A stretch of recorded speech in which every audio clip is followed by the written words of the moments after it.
Now, let us now quickly look at the definition and the importance of motivation.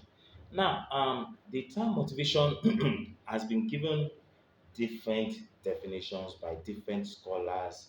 According to Shin, one of the scholars that wrote on motivation, he actually defined motivation as impulses that stems from within a person and lead him to act in a way that will satisfy those impulses. You understand? That will satisfy those impulses. That is what Shin. And Shin there is what? Is Schein.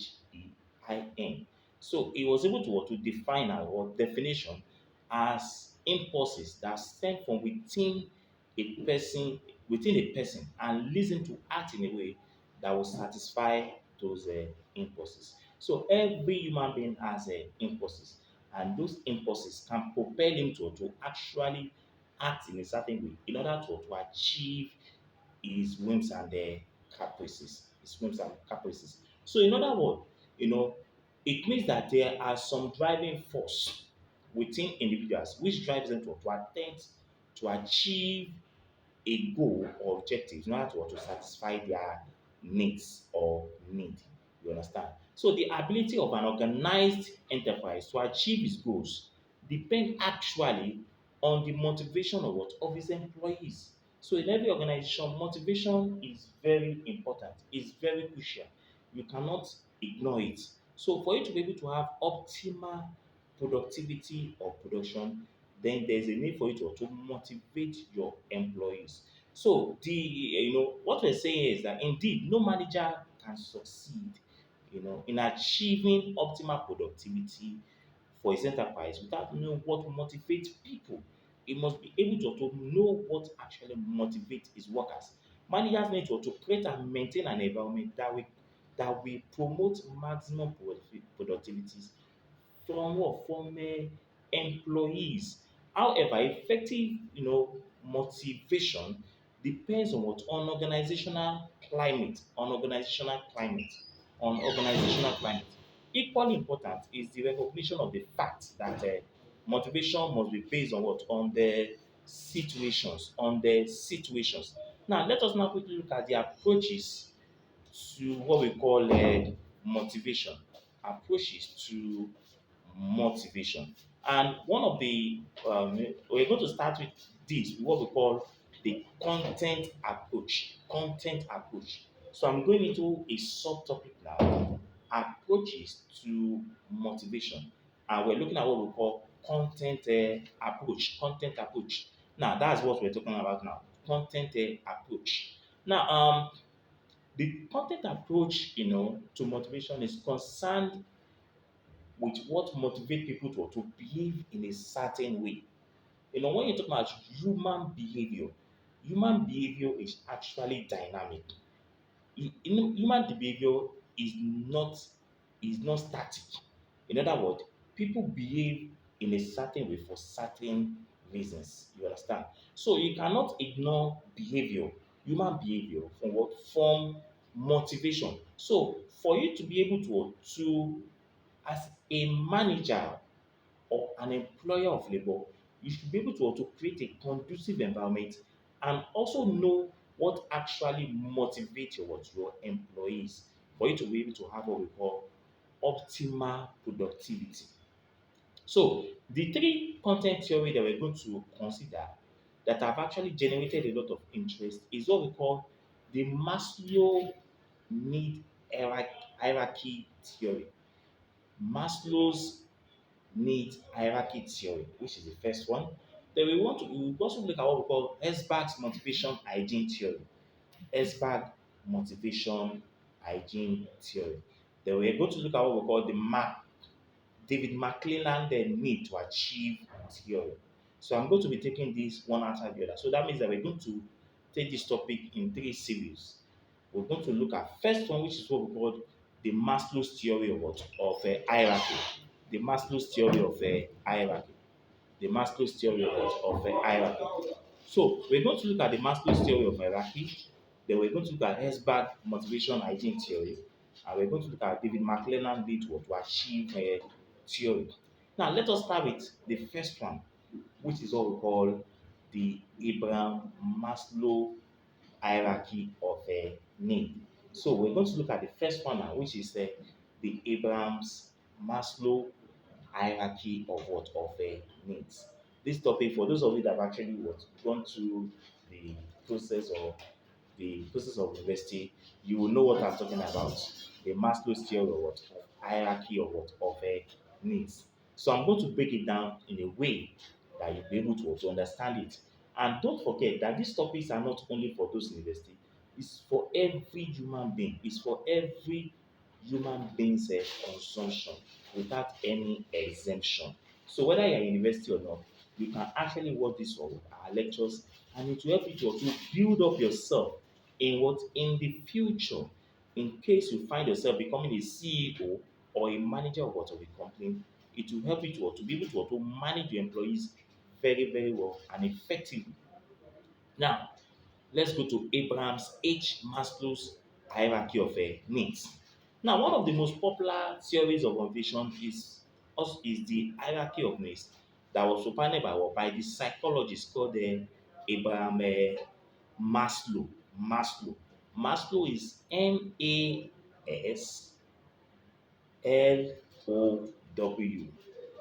Abraham's Maslow. So it rested on what? On three assumptions. And what are these three assumptions? That is the Maslow's hierarchy of needs rested on what? On three assumptions. And what are these assumptions? Number one, human beings have many needs that are different in nature, ranging from biological needs at the lower level and what to the psychological needs at what at the upper extreme. That is number one. That's number one.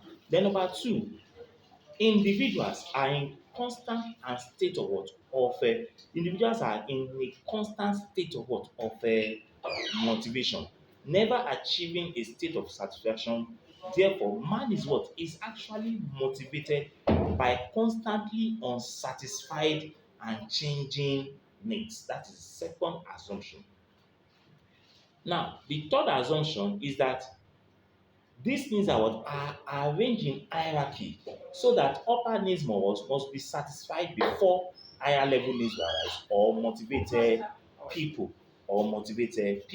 So these are the three assumptions accompanied by Abraham's Maslow's theory. Now the five basic needs of what identified by Maslow are in ascending order what of importance, which I'm going to talk about now.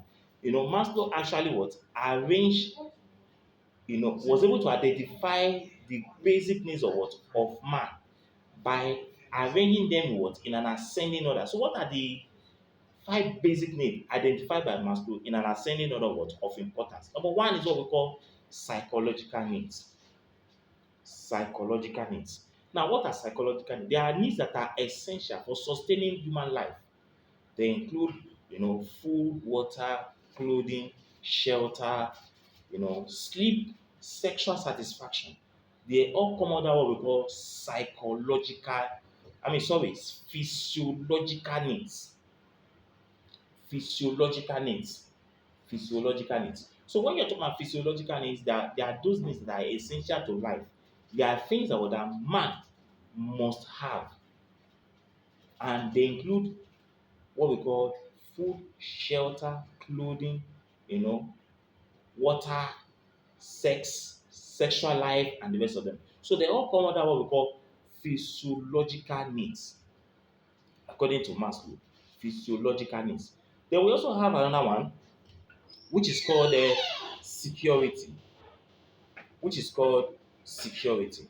Now, when you talk about security, it includes the need to be free from physical dangers and the fear of what? Of loss of job, properties, food, clothing, and what? And shelter. So every man's what? Always desire for what? For security. So when a man is secured, you can see that his level of motivation will be increased. And apart from that, his level of productivity in an organization will also increase.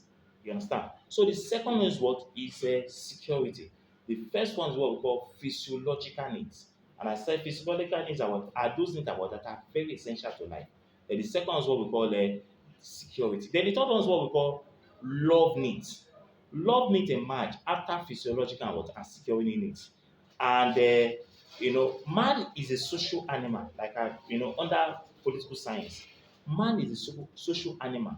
Is a social being, and because he's a social being, he needs to mingle, he needs to interact, he needs to associate with every other members of his environment. So man is a social being, so he needs to belong and be accepted by others. Then number four is what we call esteem needs. Esteem needs. Esteem is what is EXTEEN. Esteem needs. So esteem needs consist of what? Of both self needs and the extremes of what? Of others. These needs are what? Are what? Needs relating to self-esteem, such as what? As confidence, independence, and what we call freedom. Then the second one is what we call needs relating to reputation or prestige, such as recognition, attention, importance, and what? And precaution. Now, what is the number five now? We're going to what we call self-actualization needs. Self-actualization needs. Remember, I mentioned what we call physiological needs, I mentioned security, I mentioned love, I mentioned what we call esteem needs. Then the last one is what we call self-actualization needs. So this is the highest need in what? It is actually the highest needs in what? In Maslow's hierarchy. It is desired to achieve one's potential, to become everything that one is capable of becoming. So the self-actualization needs is actually what the last needs under Maslow's hierarchy of needs. So you can agree with me that the Maslow hierarchy of needs is very important in what? In motivation, under the theory of what? Of motivation, under the theory of motivation. So in our subsequent class or in my next lecture, I'm going to look at what we call Frederick Esberg motivation hygiene theory. Motivation hygiene theory. And in that one, we're going to be talking about achievement, recognition, work self, responsibility, advancement, and some other things, supervision, work, itself, and other things like that. So, but we're going to stop on the Maslow's what? Theory of what? Of a hierarchy of what? Of needs. So, my next topic, I'm going to take what we call the Frederick Esberg motivation hygiene theory. You will agree with me that this lecture has been very beneficial.